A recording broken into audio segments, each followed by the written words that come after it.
قسمت قبل با یک سری مباحث تئوری و کاربردهای پردازش تصویر آشنا شدیم.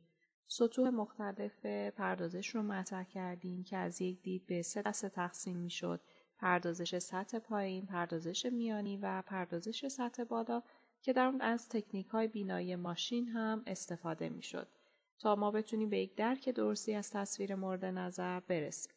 همچنین یاد گرفتیم که 4 مدل تصویر داریم: تصاویر باینری که هر پیکسل اون مقدار 0 یا 1 بودن، تصاویر شدت، خاکستری یا گری اسکیل که یک آرایه 2 بعدی بود با مقادیر هر خونه به صورت مقدارهای 0 تا 255 یا 0 تا 1، تصاویر ایندکس شده رو داشتیم و تصاویر RGB که در واقع به صورت 3 ماتریس با ابعاد یکسان بودند که هر خونه ماتریس 3 مقدار می‌گرفت، مقادیر 0 تا 255. و در تصاویر ایندکس شدم که ما 2 ماتریس داشتیم، یک ماتریس با مقادیر شدت رنگ ما و ماتریس دیگه هم که نقشه کالر مپ رو داشت برامون.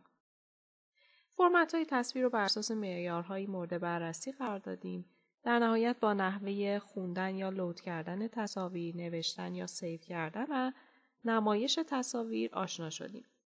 در ادامه مباحثمون در این بخش با نحوه نگاشت رنگ‌ها آشنا میشیم، تغییراتی که میتونیم روی عکس‌ها اعمال کنیم، عملیات محاسباتی روی تصاویر، نحوه مکمل‌گیری عکس‌ها، تبدیل انواع تصاویر به هم، تبدیلات باینری، تبدیل تصاویر RGB به ایندکس، RGB به گری، تمام اینها توضیح داده میشه براتون. در قسمت قبل گفتیم که برای نمایش تصاویر از دستور ایمیج شو استفاده میشه.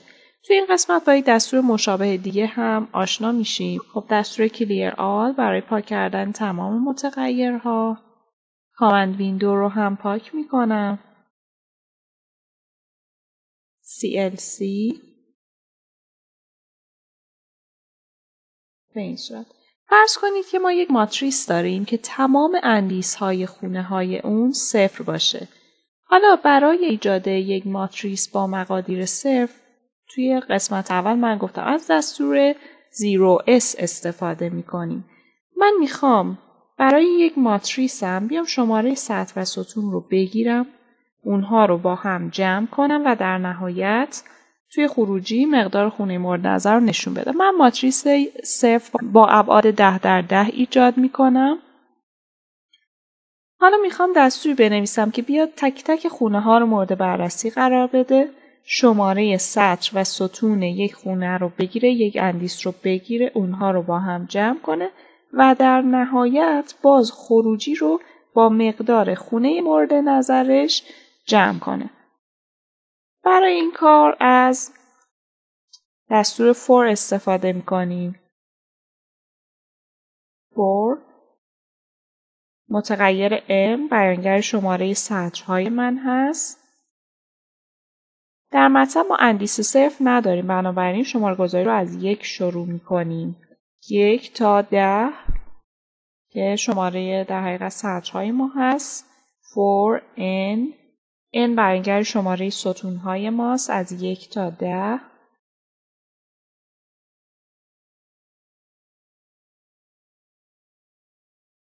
حالا میگم برای ماتریس مورد نظر من برای هر اندیس اون بیا علاوه بر این که سطر و ستون رو با هم جمع میکنی، یعنی m و n رو با هم جمع میکنی، بیا این رو با مقدار خونه مورد نظر هم عملیات جمع رو براش انجام بده.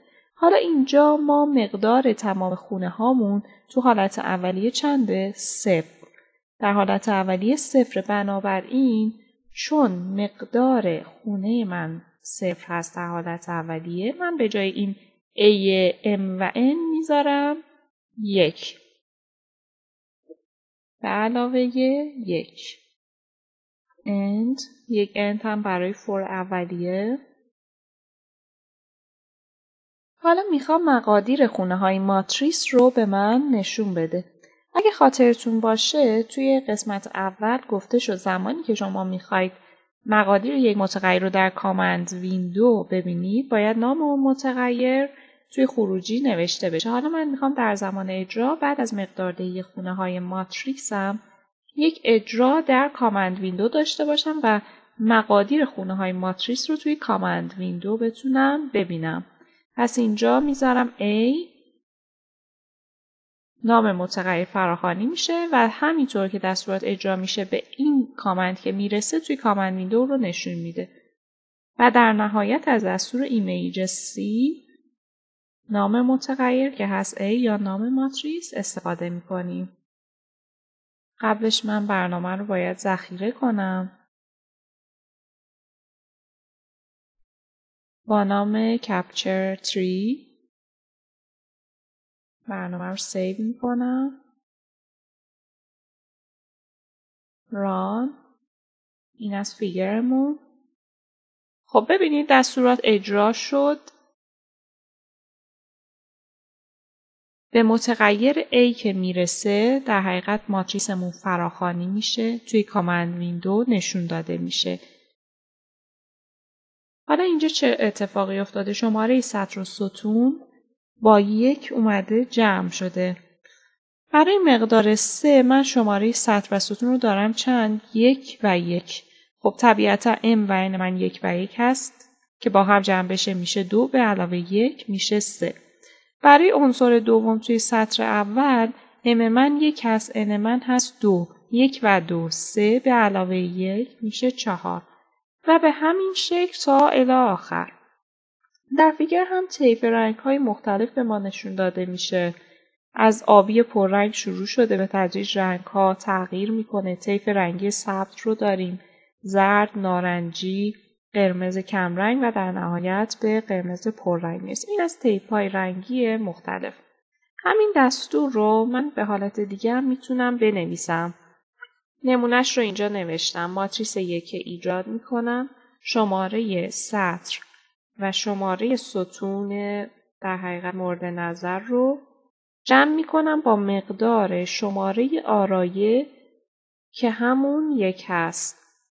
در مطلب با کمک دستور ایمیج C ما میتونیم مقادیر یک ماتریس رو به صورت یک تصویر مشاهده کنیم. در واقع مطلب هر کدوم از عناصر ماتریس رو به صورت یک نقطه در نظر میگیره و بر اساس اون مقدار نقطه یک رنگی رو بهش اختصاص میده. بنابراین با کنار هم قرار دادن این نقاط ما تصویری از مقادیر ماتریس رو خواهیم داشت. ممکنه در مواقعی ما بخوایم که تصویرمون طیف رنگ‌های خاصی رو به خودش بگیره که لازمه بعد از ایمیج C از دستور کالر مپ استفاده شه. مثلا من میخوام مقادیر رنگی که در ماتریس جاری هست به حالت سیاه و سفید در بیاد یا رنگ‌های مختلف دیگه. کالر مپ دستوری هست برای نگاشت طیف رنگ‌های مختلف برای یک ماتریس که خودش میتونه مشخصه های مختلفی داشته باشه که این مشخصه ها رو براتون معرفی میکنم. به عنوان مثال مشخصه جت، مشخصه HSV، مشخصه هات، کول، اسپرینگ. همونطور که میبینید هر کدوم این مشخصه ها یک طیف رنگی خاصی رو دنبال میکنه که این طیف رنگی ها به ترتیب از خونه با اندیس 1 و 1 شروع میشن و به خونه آخر ماتریس در گوشه پایین سمت راست ختم میشن. به این همین صورت اینها رو ما میتونیم توی تصویرمون مشاهده کنیم. حالا مثلا گری برای نمایش طیف رنگ‌های خاکستری. این رو اجرا میکنم. همونطور که میبینید به این صورت نمایش داده میشه. از رنگ تیره شروع شده تا به روشن‌ترین رنگ رسیده. که در حقیقت این خونه آخری هستش که من اینجا برای گری توی طیف رنگی برای معرفه طیف رنگی دارم. طیف رنگی دیگه سامر هست که میخوام استفاده کنم که خروجی ما ترکیبی هست از رنگ‌های سبز آبی و زرد. اینجا سامر رو قرار میدم.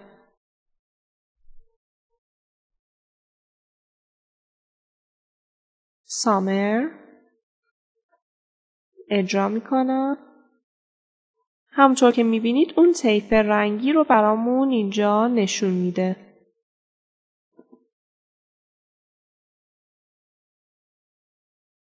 اگر ما هیچ مشخصه‌ای رو برای کالر مپ در نظر نگیریم، به صورت خودکار مشخصه جت برای اون ست میشه که طیف رنگ‌های مختلفی از رنگ‌های اصلی هست: رنگ آبی، سبز، زرد و قرمز.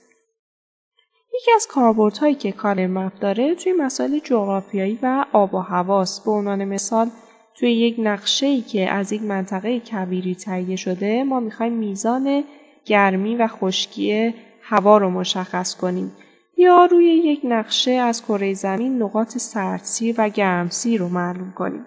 میتونیم روی پیکسل هایی از تصویر که مربوط به مناطق خاص گرمسیر هست، روی اون نواحی از تصویر که مربوط به یک منطقه خاصی هست، کالر مپ رو مثلا از نوع سامر بذاریم، یا برای مناطق بهاری، زمستانی و همین صورت از آتم و وینتر استفاده کنیم.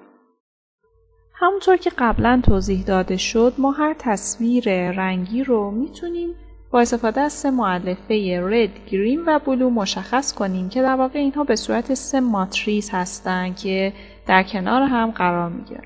ما میتونیم عناصر RGB یک تصویر رو با اسکریپتی که در ادامه براتون توضیح میدم به صورت مجزا نشون بدیم. من یک تصویر دارم، میخوام نشون بدم که هر کدوم از 3 ماتریس رنگی اون اگر به صورت جدا باشن به چه شکل خروجی ما رو تولید میکنن. خب من اسکریپت قبل رو کامنت میگیرم.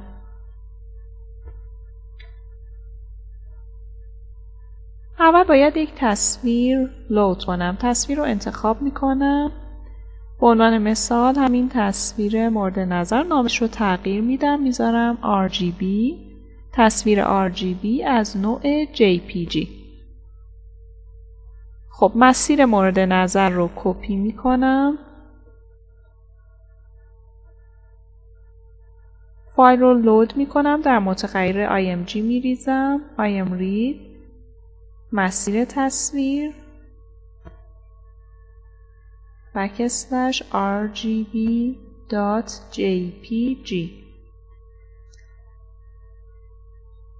حالا میخوام 3 ماتریس تشکیل دهنده تصویر رو به صورت مجزا نشون بدم.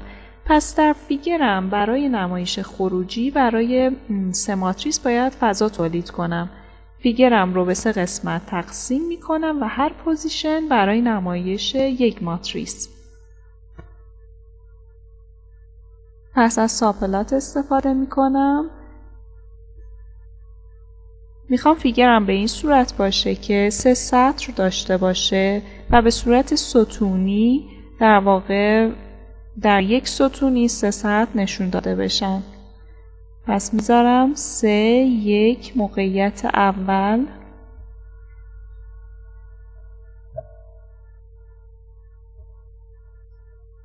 بعد از استفاده از ساپلات از ایمیج C استفاده میکنیم.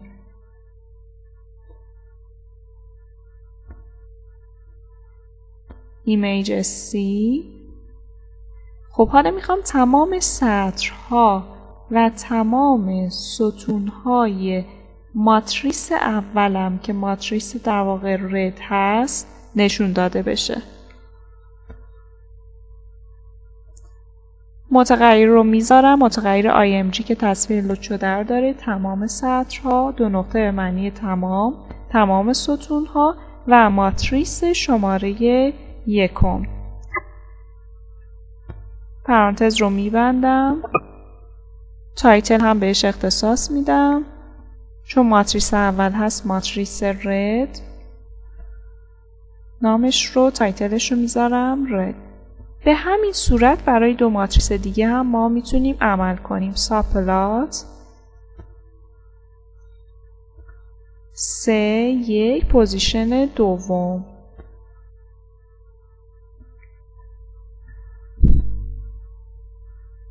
ایمیج C، IMG، تمام سطرها، تمام ستونها و اینجا هم ماتریس دوم رو مشخص میکنم که تایتلش هم تایتل گرین. تایتل رو گرین قرار میدم و برای ماتریس سوم که ماتریس بلو هستم به همین شکل عمل میکنم. سابپلات 3 1 پوزیشن سوم سین کالم ایمیج سی. میتونم با ویلگور هم در ادامه دستورات رو بنویسم. ایمیج سی IMG تمام سطرها، تمام ستونها و ماتریس سوم که اینجا ماتریس بلو هست. یک تایتل هم براش مشخص میکنم.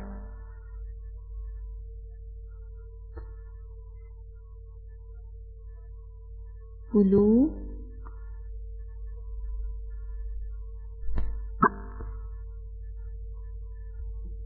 اجرا میکنیم. این ماتریس های رد، گرین و بلو به صورت 3 ماتریس مجزا اینجا نشون داده میشن. هیچ کدوم اینها وقتی که جدا هستن قشنگی اون تصویر رنگی اولیه رو ندارن. این 3 ماتریس با هم ترکیب میشن و ماتریس RGB ماتریس رنگی رو ایجاد میکنن. من میتونم با کالر مپ یک مقیاس جدید به تصویر بدم.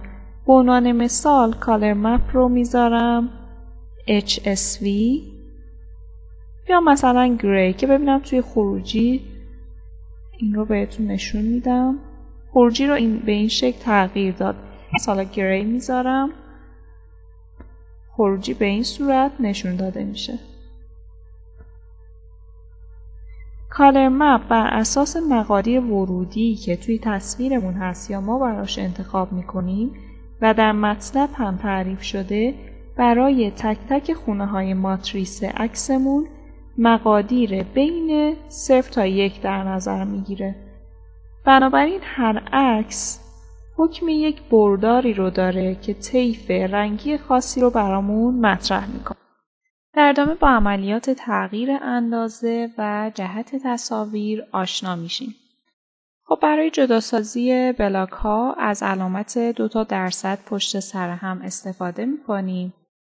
دستورات قبل رو کامنت میگیرم تا برنامه سریعتر اجرا بشه.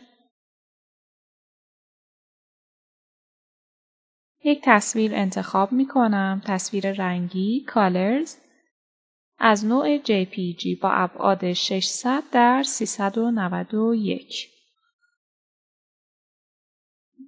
Clear All CLC.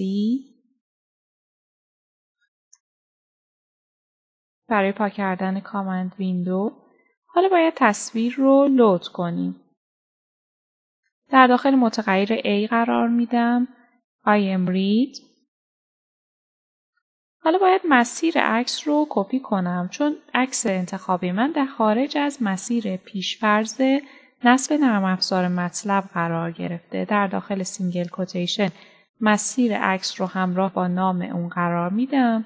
colors.jpg.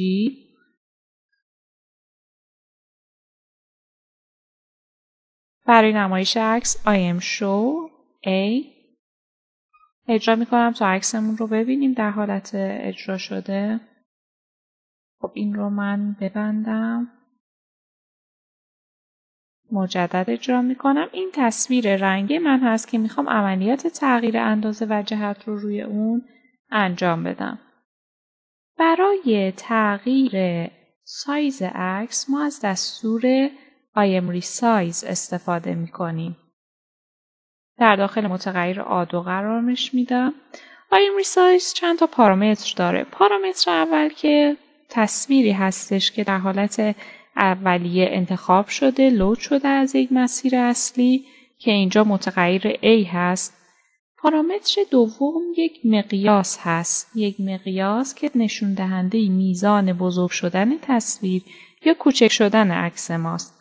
این پارامتر اگر بین 0 و 1 باشه، تصویر ریسایز شده از تصویر اولیه کوچکتر خواهد شد و اگر بزرگتر از 1 باشه، تصویر نهایی بزرگتر از اون تصویر اولیه ما میشه. اگر هم 1 باشه، تغییری لحاظ نمیشه. میتونیم اون رو به حالت تعداد سطرها و ستونها هم انتخاب کنیم. حالا من مقدار 0.2 رو برای این مقیاس تعریف میکنم. در یک فیگر مجزا از تصویر اصلی میخوام اون رو نشون بدم. I am show آدو اجرا میکنم.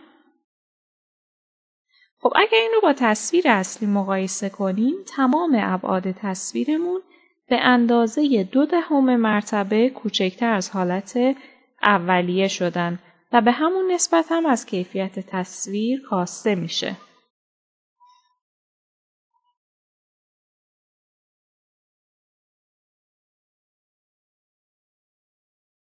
حالا من سایز آدو رو ببینم که چند تا هست. البته اینا توی پنجره ورک اسپیس هم نشون داده میشه.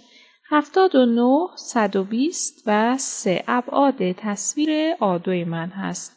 که خب اگر من سایز تصویر اصلی که A هست رو هم بخوام بگیرم،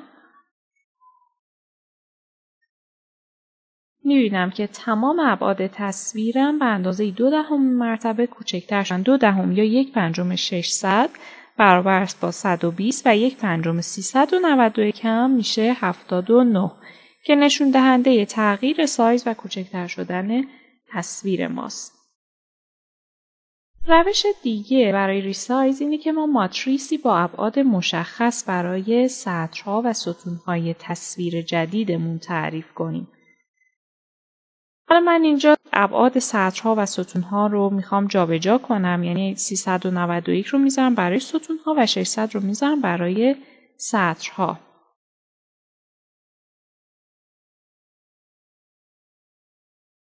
.600 در 391 برنامه رو اجرا میکنم در یک فیگر مجزا.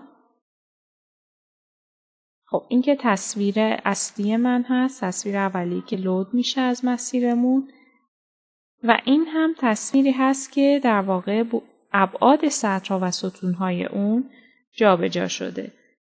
تصویر نهایی بعد از اعمال تغییرات روی سطرها و ستونها کشیده تر میشه. عملیات ریسایز تمام پیکسل های تصویر ما رو اینجا تحت تاثیر قرار داده.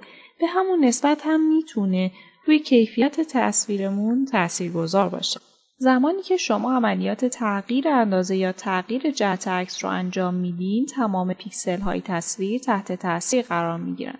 من این رو همون مقدار 0.2 قرار بدم.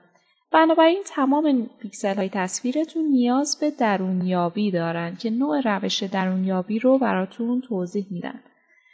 در واقع یک پارامتر سومی هم برای تابع ریسایز وجود داره که برای اجرای نحوه پیاده سازی ریسایز یا روتیت هست که من این پارامترها رو براتون توضیح میدم. خیلی از اینها به صورت آماده در مطلب وجود دارن. یکی از پارامترهایی که استفاده میشه نیرست هست که این متد در واقع زمانی که عملیات تغییر اندازه رو ما میخوایم باهاش اعمال کنیم، روال کارش به این صورتی که برای هر پیکسل تمام پیکسل های مجاور رو به یک مقیاس خاص انتخاب میکنه و به یک مقیاس خاص اندازش رو کاهش میده یا افزایش میده.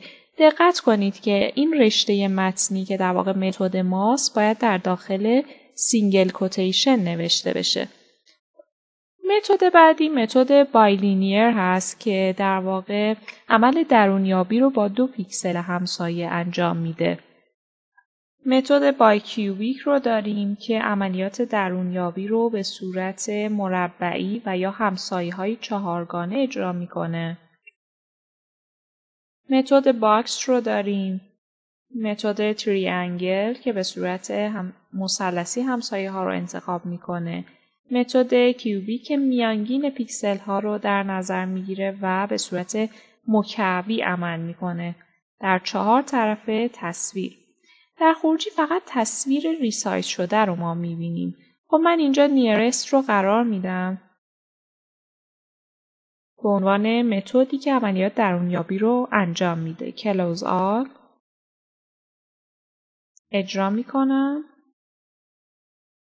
خب ببینید تصویر خروجی که من اینجا دارم با تصویری که توی حالت قبل ریسایز شده بود هیچ فرقی نکرد. در خروجی من فقط اون تصویر ریسایز شده رو میبینم. متد دیگه ای رو میذارم، متد بایکیوبیک. مجدد اجرا میکنم. باز هم تصویر خروجی تغییری نکرد. فقط از لحاظ سایز ما میبینیم که سایزش تغییر میکنه و الا از لحاظ کیفیت با حالتهایی که از متدهای مختلف استفاده میکنیم هیچ فرقی نداره. کلوزآوت میزنم، فیگرها رو ببندم. پس متدهایی که ما در اینجا تعریف میکنیم همه در پشت صحنه در پیاده سازی استفاده میشن. حالا میخوام عملیات روتیت رو انجام بدم. تابع روتیت هم تا حدی مثل IM resize هست، پارامترهایی که برای اون تعریف میشه. متغیر آسر رو تعریف میکنم، دستور IM rotate.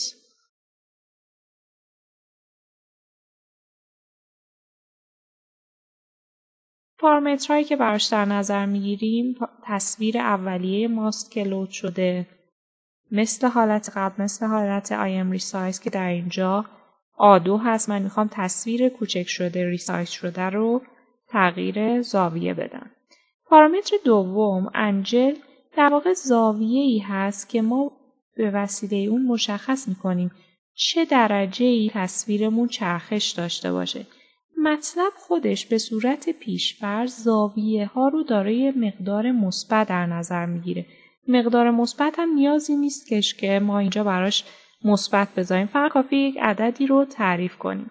مقدار مثبت برای حالتی هست که چرخش ما پاد ساعتگرد هست یا کانتر کلاکوایز هست. اگر بخوان چرخشمون ساعتگرد بشه باید علامت منفی رو ببینید. من اینجا 60 میذارم، 60 درجه به صورت پاد ساعتگرد میچرخه. اینجا هم یه سری متدها دارم که به وسیله اون عملیات درونیابی رو میتونم پیاده سازی کنم. متدهایی هم که اینجا استفاده میشه مثل حالت قبل هست، متدهایی که برای ریسایز تصویر استفاده میشد. حالا من یک نمونه رو اینجا استفاده میکنم.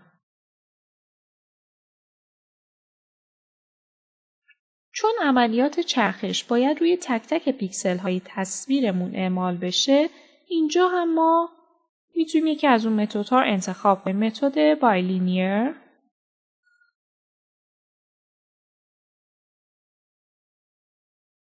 میتونم نزدیکترین همسایه های یک پیکسل رو به صورت خطی، مربعی، مثلثی، مکعبی یا روش های دیگه انتخاب کنم. فیگر.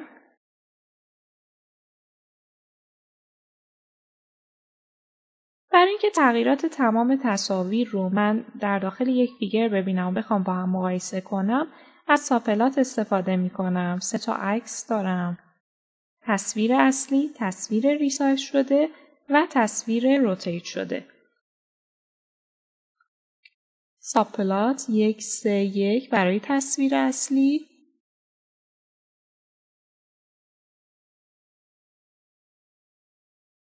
1 3 موقعیت دوم تصویر ریسایز شده و در نهایت ساپلات 1 3 موقعیت سوم IM show A3 برای تصویر روتیت شده.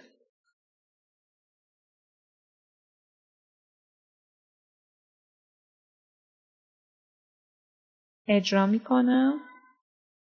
خب چون سایز تصویر اولیه من خیلی بزرگ بود و میخوام اون رو در کنار 3 تا تصویر، در کنار 2 تا تصویر دیگه در یک فیگور نشون بدم، به صورت خودکار تصویر اصلی من برای حالت اول خب خیلی کوچیک میشه. تقریباً تمام سایزها مثل سایز تصویر ریسایز شده ظاهر میشن. در تصویر دوم چون طول و عرض تصویر نسبت به سایز اولیه 1/5 یا 0.2 کوچکتر میشه، تصویرمون یه مقدار تار شده، از کیفیت اون کاسته شده. در بخش سوم هم که تصویر روتیت شده رو داریم، چرخیده شده. البته چون بک‌گراند تصویر مشکی بود و قسمت‌های خالی بک‌گراند اون فضایی که عکسمون هم درش روتیت میشه، چرخش میشه، مشکی هست، مرز عکس اصلی کاملا واضح دیده نمیشه.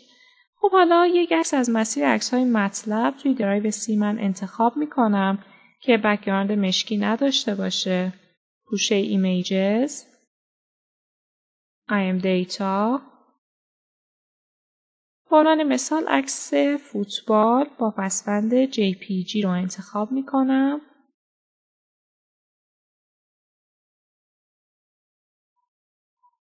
مسیر هم که همون مسیر نصب نرم‌افزار مطلب هست، بنابراین نیازی به تعریف مسیر نیست، تنها کافیه که نام فایل رو من اینجا قرار بدم. اجرا میکنم.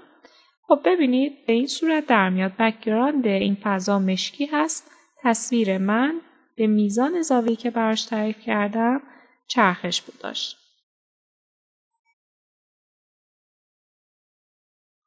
حالا این 60 درجه ساعتگرد رو که در واقع 60 درجه پاد ساعتگرد رو که تغییرات زاویه رو به صورت مثبت داشت میخوام تغییر بدم. میخوام چرخش رو منفی داشته باشم. مثلا میذارم منفی 30، حرکت به صورت ساعتگرد میشه. ببینید تصویر در جهت عقرب‌های ساعت به میزان 30 درجه چرخش پیدا کرد. اینجا در واقع تمام پیکسل های تصویرمون تحت تاثیر قرار میگیره. خب تصویر اولیه من سایزش هست 256 در 320 در 3. عملیات درونیابی برای تصویر دوم برای تاب ریسایز هم که انجام میشه. تمام پیکسل های تصویر به میزان 0.2 اندازهشون کاهش پیدا میکنه. اینجا چون سایز تصویر اصلی من خیلی بزرگتر از این فضایی هستش که داخل یک فیگور در کنار دو عکس دیگه نشون داده بشه، دو تصویر اولیه و دومیه یکسان نشون داده میشن با یک اندازه. حالا من این متد رو تغییر میدم. به جای بای کیوبیک میذارم نیرست. اجرا میکنم.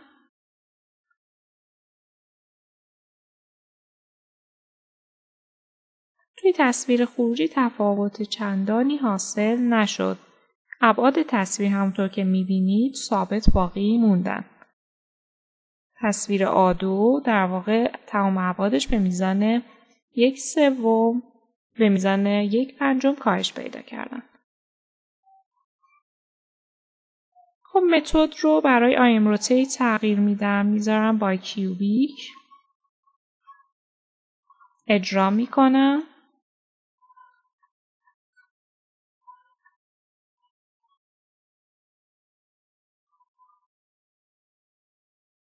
باز هم توی اجرا تغییری حاصل نشد. متد سوم هرچی که باشه سایز تصویر تغییر نمیکنه و از طرفی تغییری توی تصویر روتیت شده هم نداریم، فقط زاویه تصویر ماست که تغییر میکنه.